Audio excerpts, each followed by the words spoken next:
As for you, what will you say, a map of your history, musical history? What names? It all went in like little phases that, you know, even when a phase happened, the other never went away. You know, it started with bands like Traffic and Jimi Hendrix and Cream, and then like on my grandmother's side, like Roy Orbison and Loretta Lynn and Tammy Wynette and Old Country and Jerry Lee Lewis and stuff like that, Elvis.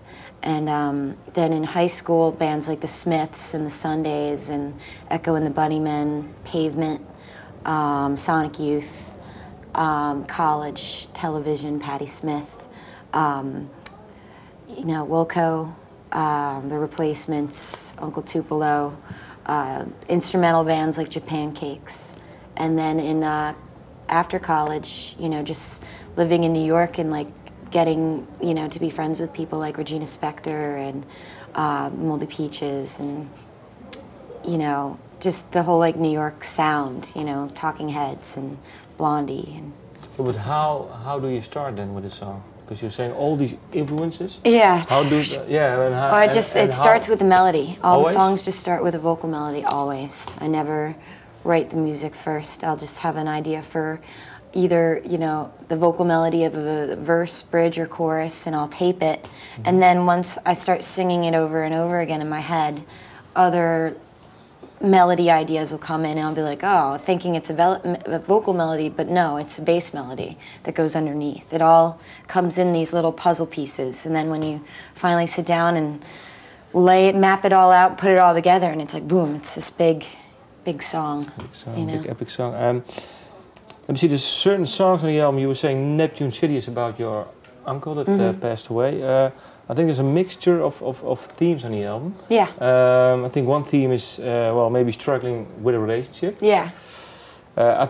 From the lyrics, I think that relationship is over now. Is it true? No, it's not. No, I'm a masochist.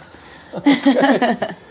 So what that says it all, then well, because the songs are really that you're saying, well, I can't change him, and what do we do with each other. Also too, like when you're telling a story in a song, you got to make it a little more interesting than, you know, basically what happened, you know. So, you know, and that's the person I'm with is always like, oh, you're such a fucking drama queen, you know.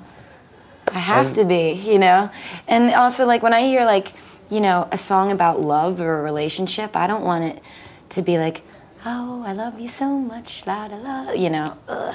I want it to be like, oh my God, the world is fucking ending. I'm gonna die if you don't love me back.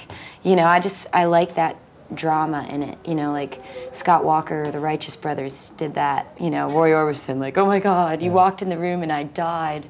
You know, I like that kind of. Okay, then what is he thinking of the song Kill the Headlights? Oh, he's just like, that's a good song, you know? He's like, I would hate it if I didn't like your music. Okay. You know?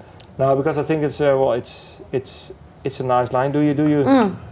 That's not even about him. Oh, okay. I mean, a lot of the songs aren't just about one specific person, you know? A lot of them are different stories from 3 different things, and I'll twirl them all into one, and that'll be the song. Like Kill the Headlights, it's half about, you know, me being a total maniac one night and feeling terrible about it. And then the chorus line is about a guy that we knew that drove home drunk and ended up going through 3 different counties being chased by the cops, and he didn't pull over, he just killed his headlights and just kept going.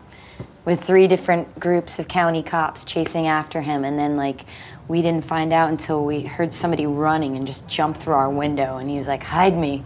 And we're like, what? So, you know, that little snippet's about them.